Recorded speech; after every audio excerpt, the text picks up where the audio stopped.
Hey everyone, it's Hannah from Sheet Leveler. In this video, I'm going to show you how to alphabetize in Google Sheets, or sort in alphabetical order. We've got a list of names here, and we want to organize them from A to Z. Let's do it. Method 1. Sort using the column dropdown. The easiest way to alphabetize is this. Go to the column that contains the names. Click the little drop-down arrow next to the column letter. Scroll down to Sort Sheet A to Z or Sort Sheet Z to A. If we click Sort Sheet A to Z, the names will now appear in alphabetical order. If we want reverse alphabetical order, we choose Sort Sheet Z to A. Simple. The common header problem. But here's something important. You might notice that your header disappears into the sorted list. That's because the header wasn't frozen.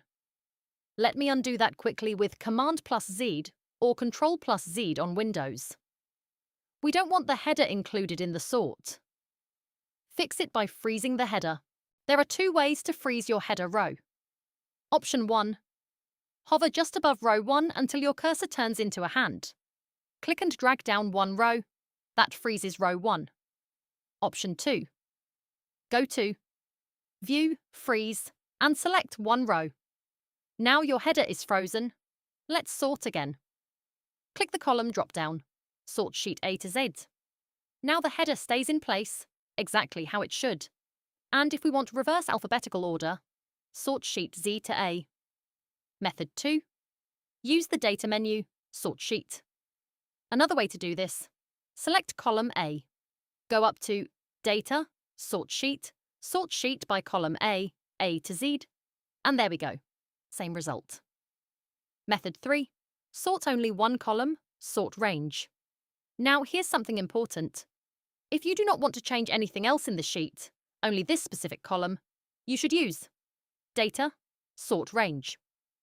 First, select the exact column or range you want sorted.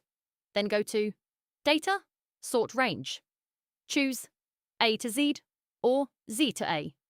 Click Z to A. Now only that selected range is sorted. Nothing else in the sheet changes. This is the difference between Sort Sheet, sorts everything, Sort Range, sorts only your selection. Very important. If this was helpful and you want to get more out of your Google Sheets than ever before, make sure you subscribe to Sheet Leveler here on YouTube. I share practical spreadsheet tips and smart ways to work faster. And I'll see you in the next one.